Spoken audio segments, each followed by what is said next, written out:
Hello friends, अस्सलाम वालेकुम। Welcome to my YouTube channel easy kitchen recipe. तो आज मैं आपके साथ शेयर करूंगी 25वें रोजे की इफ्तार की प्रिपरेशन। तो वीडियो को फुल ज़रूर देखिएगा, इसको बिल्कुल मत करिएगा। अगर आपको मेरी रेसिपी थोड़ी भी पसंद आए तो आप मेरी वीडियो को लाइक शेयर एंड कमेंट करना ना भूलें। और साथ में चैनल पर नए हैं तो प्लीज़ चैनल को सब्सक्राइब करें और बेल आइकन को क्लिक करें ताकि आप तक मेरी हर वीडियो की नोटिफिकेशन पहुंच सके। तो चलो फटाफट शुरू करेंगे आज की रेसिपी को बनाना। तो सबसे पहले हम बनाएंगे यहाँ पर रिफ्रेशिंग ड्रिंक। तो हम यहाँ पर लेंगे बादाम और हरे पिस्ते। इनको हमने 2 घंटा पहले ही भिगो कर रख दिया था। अब इनको हम छिलके को हटा लेंगे। तो यहाँ पर आप देखेंगे हमने बादाम और पिस्ते के छिलके को हटा कर रख लिया है। अब हम इनका पेस्ट बनाएंगे। पेस्ट बनाने के लिए हमने यहाँ पर ग्राइंडिंग जार ले लिया। पिस्ता और बादाम को हम ग्राइंडिंग जार में डाल देंगे। इसके बाद हम 2 इलायची लेंगे, उसको बीज को निकाल कर डाल देंगे। अब यहाँ पर हम लेंगे पाउडर मिल्क। हम 2 चम्मच पाउडर मिल्क डाल देंगे। इन्हें ग्राइंड करने के लिए हम यहाँ पर थोड़ा सा पानी डालेंगे। तब यहाँ पर हमने पानी डाल दिया। इसे हम 2 से 3 मिनट अच्छे से ग्राइंड कर लेंगे, स्मूथ सा पेस्ट बना लेंगे। तो यहाँ पर आप देखेंगे हमारा स्मूथ सा पेस्ट बन गया। अब इसे हम साइड करेंगे। इसके बाद हम चलेंगे गैस की साइड। गैस पर हमने कढ़ाई रख ली है, इसमें हम दूध डालेंगे। यहाँ पर हमने बॉयल किया हुआ दूध ले लिया है। अब यहाँ पर हम गैस के फ्लेम को ऑन कर लेंगे। दूध में हम बॉयल आने देंगे। तो यहाँ पर आप देखिए फ्रेंड्स, अब यहाँ पर हमारा दूध में अच्छे से बॉयल आ गया है। बॉयल आने के बाद हम गैस का फ्लेम को मीडियम करेंगे। मीडियम फ्लेम पर कुछ देर पकाएंगे। तो इसके बाद हम यहाँ पर लेंगे चीनी। हम यहाँ पर 3 से 4 चम्मच चीनी लेंगे, वो डाल देंगे। तो यहाँ पर आप देखेंगे हमने चीनी भी डाल दी है और चीनी को भी हम दूध में अच्छे से मिक्स कर देंगे। इसे अच्छे से मेल्ट होने देंगे। तो यहाँ पर हमारा दूध को पकते हुए 2 से 3 मिनट हो गए हैं। अब इसके बाद हम यहाँ पर डालेंगे जो हमने पिस्ता और बादाम का पेस्ट बनाया था, वो डाल देंगे। तो यहाँ पर हमने अपना पेस्ट डाल दिया। इसे भी अच्छे से मिक्स करेंगे ताकि इसमें लम्स वगैरह ना पड़े। अब इसके बाद दूध को गाढ़ा करने के लिए हम यहाँ पर कॉर्नफ्लोर डालेंगे। हमने 1 चम्मच कॉर्नफ्लोर का घोल बनाकर रख लिया था, वो डाल दिया। इसे हम हैंड विस्क के अच्छे से मिक्स करेंगे। तो यहाँ पर आप देखेंगे हमारा दूध हल्का सा थिक हो गया। हमें इस तरीके का ही दूध चाहिए था। अब इसके बाद इस पर एक अच्छा सा कलर लाने के लिए हम यहाँ पर डालेंगे ग्रीन कलर। हमने यहाँ पर 1 पिंच के करीब ग्रीन कलर ले लिया था, उसे हमने पानी डालकर एक घोल बना लिया था, वो डाल दिया। तो यहाँ पर आप देखेंगे हमारी रिफ्रेशिंग ड्रिंक का बहुत ही अच्छा कलर आ गया और ये पक गई है। तब यहाँ पर हम गैस का फ्लेम को ऑफ करेंगे। इसे हम रूम टेम्परेचर पर ठंडा कर लेंगे। फ्रेंड्स, यहाँ पर हमने अपने दूध को आधे घंटे के लिए रूम टेम्परेचर पर ठंडा कर लिया। अब इसके बाद हम डालेंगे यहाँ पर चिया सीड। इनको हमने 1 घंटे पहले भिगो कर रख दिया था। तो यहाँ पर हमने चिया सीड को भी अच्छे से मिक्स कर दिया। अब इसे और ठंडा करने के लिए हम इसे फ्रीजर में रखेंगे। तो यहाँ पर हम एक बर्तन ले लेंगे और उसमें अपनी ड्रिंक को डालकर 2 से 3 घंटे के लिए फ्रीज में छोड़ देंगे। तो यहाँ पर हमने एक बर्तन में अपनी ड्रिंक को डाल लिया और अब इसे हम 3 घंटे के लिए फ्रीज में रख देंगे। तो यहाँ पर आप देख सकते हैं हमारी ड्रिंक अब अच्छे से ठंडी हो गई है और ये ठंडी हो गई, थोड़ी थिक हो गई है। अब इसके बाद इसे सर्व करेंगे। सर्व करने के लिए हमने यहाँ पर 2 गिलास ले लिए। 2 गिलास में इसे सर्व कर रखेंगे और इसे हम काजू और बादाम से गार्निश करेंगे। आप अपने हिसाब से कोई भी ड्राई फ्रूट्स ले सकते हैं। तो यहाँ पर हमने अपनी ड्रिंक को गार्निश कर लिया। तो यहाँ पर हमारी रिफ्रेशिंग और मज़ेदार से ड्रिंक अब बनकर तैयार है। तो फ्रेंड्स, आप इसे एक बार ज़रूर ट्राई करिएगा। ये बहुत ही मज़े की और बहुत ही हेल्दी ड्रिंक है। इसके बाद हम बनाएंगे कबाब। हमने कबाब के मिक्सचर को पहले ही बनाकर रख लिया था और इसे हमने ग्राइंडर में ग्राइंड कर लिया है। तो इसके बाद हम यहाँ पर कुछ इंग्रेडिएंट डालेंगे। तो हम यहाँ पर सबसे पहले बारीक कटी हुई हरी मिर्च डालेंगे और इसके बाद हम यहाँ पर प्याज डालेंगे। हमने एक प्याज एकदम बारीक कट कर लिया था, वो डाल दें। यहाँ पर हम थोड़ा सा हरा धनिया डालेंगे और इसके बाद कुछ हम मसाले डालेंगे। तो सबसे पहले हम यहाँ पर चाट मसाला डालेंगे। इसके बाद हम भुना हुआ जीरा डाल दिया, थोड़ी सी काली मिर्च पाउडर डाल दिए और यहाँ पर थोड़ा सा हम नमक डालेंगे। अब इन सभी चीज़ों को हम हाथ से अच्छे से मिक्स कर लेंगे।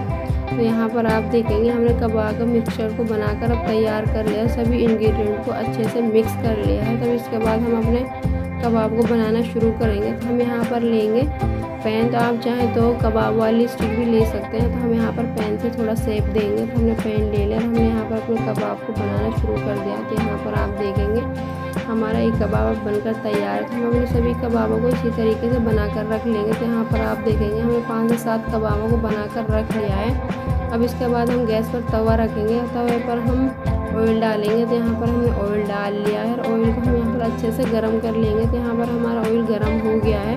अब हम ऑयल में अपने कबाबों को रख देंगे। तो यहाँ पर आप देखेंगे हमने तवे पर अपने कबाब रख दिए हैं। तो इसके बाद इन्हें हम 5 से 7 मिनट के लिए पकने के लिए छोड़ देंगे और मीडियम फ्लेम पर पकाएंगे। तो यहाँ पर आप देखेंगे हमारे कबाब पककर कुछ इस तरीके के हो गए हैं। अब इन्हें दूसरी साइड से पलट देंगे। इन्हें पकते हुए 5 से 6 मिनट हो गए। फिर इसके बाद इन्हें हम पलटेंगे। तो यहाँ पर आप देखेंगे हमने अपने कबाबों को पलट दिया है। इसी तरीके से पलट कर फिर इन्हें हम दोबारा पकाएंगे। तो फ्रेंड्स आप इन्हें एक बार ज़रूर ट्राई करिएगा, ये बहुत ही मज़े के बनते हैं, ये खाने में बहुत ही अच्छे लगते हैं। तो अब यहाँ पर हमने अपने कबाबों को पलट दिया है। फिर से इन्हें हम 5 से 6 मिनट के लिए पकने के लिए छोड़ेंगे। अब यहाँ पर हमारे कबाबों को पकते हुए 5 मिनट हो गई हैं। तो हमारे कबाब फाइनली अच्छे से फ्राई हो गए हैं। तो यहाँ पर इन्हें थोड़ा सा और पलट देंगे ताकि ये अच्छे से और फ्राई हो जाएं। तो यहाँ पर हमारे अब कबाब बनकर तैयार है। तो फ्रेंड्स हमने अपने कबाबों को बनाकर तैयार कर लिया। तो आप इन्हें एक बार ज़रूर बनाइएगा और इफ्तियार में खाइएगा, सभी को बहुत ही पसंद आते हैं, इन्हें खाकर मज़ा आ जाएगा। अब इसके बाद हम बनाएंगे पनीर कटलेट। तो उसके लिए हम सबसे पहले गैस पर एक पैन रखेंगे, पैन को अच्छे से गर्म करेंगे और यहाँ पर हम थोड़ा सा ऑयल डालेंगे। ऑयल को अच्छे से पका लेंगे। पकाने के बाद अब यहाँ पर हम हींग डालेंगे और थोड़ी बारीक कटी हुई अदरक और लहसुन डालेंगे। तो यहाँ पर हमने अदरक लहसुन डाल दिया। इनको 1 मिनट के करीब हम पका लेंगे, हल्का सा इनको गोल्डन कर लेंगे। तो यहाँ पर आप देखेंगे हमने अदरक और लहसुन को पका लिया। यहाँ पर हमने 2 हरी मिर्च को बारीक कट कर डाल दिए हैं, वो भी पका लिए। अब यहाँ पर हम डालेंगे प्याज और प्याज के साथ ही हम डालेंगे यहाँ पर बारीक कटी हुई शिमला मिर्च और यहाँ पर बारीक कटी हुई हम बंद गोभी डालेंगे। इन सभी सब्जियों को हम अच्छे से पका लेंगे, इनको हम एकदम ड्राई कर लेंगे। तो इनको हम फुल फ्लेम पर पकाएंगे। अब यहाँ पर हम डालेंगे 1/4 चम्मच नमक और नमक के साथ हम इन सब्जियों को यहाँ पर हम पकाएंगे। इनको हम 1 से 2 मिनट पका लेंगे और पकाने के बाद अब यहाँ पर डालेंगे हम 1 चम्मच चिली फ्लेक्स और इसके बाद हम यहाँ पर 1 चम्मच ही डालेंगे ऑर्गेनो और इनको भी अच्छे से मिक्स कर देंगे। तो यहाँ पर हमारे अब सब्जियों को पकते हुए 2 से 3 मिनट के करीब हो गए, ये अब एकदम ड्राई हो गई है। अब यहाँ पर हम गैस का फ्लेम को ऑफ करेंगे, सब्जियों को ठंडा कर लेंगे। तो यहाँ पर आप देखेंगे हमने अपनी सब्जियों को ठंडा कर लिया है। अब इसके बाद हम यहाँ पर एक बाउल लेंगे और बाउल हमने यहाँ पर पनीर को पहले ही तोड़कर रख लिया है। तो हमने यहाँ पर पनीर ले लिया। पनीर के साथ ही हम अपनी फ्राई की हुई सब्जियों को डाल देंगे। तो यहाँ पर हमने सब्जियाँ डाल दी हैं और इसके बाद हम यहाँ पर लेंगे एक बॉयल किया आलू, उसको हमने पहले ही मैश कर लिया, वो डाल दिया है। इसके बाद हम कुछ मसाले डालेंगे। सबसे पहले हम यहाँ पर काला नमक डालेंगे, काली मिर्च डाल दी है, यहाँ पर भुना हुआ जीरा पाउडर डाल दिया है।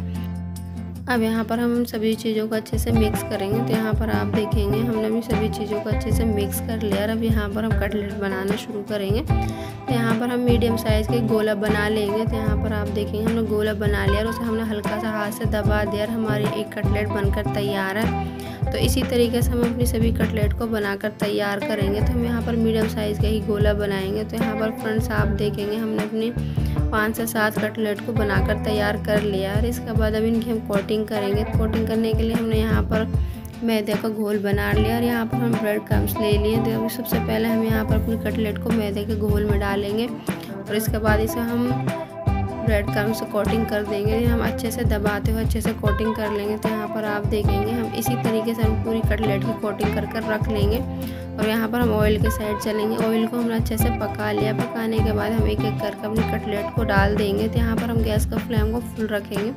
तो यहाँ पर आप देखेंगे हमारी कटलेट अब डल गई है। इनको 3 से 4 मिनट अच्छे से फ्राई कर लेंगे। तो यहाँ पर हमारी कटलेट पर अच्छा सा कलर आने लगा है, तो वे फ्राई हो गए हैं। इनको हम ऑयल से निकाल कर प्लेट में रख लेंगे। तो यहाँ पर आप देखेंगे हमने अपनी कटलेट को फ्राई कर कर रख लिया है।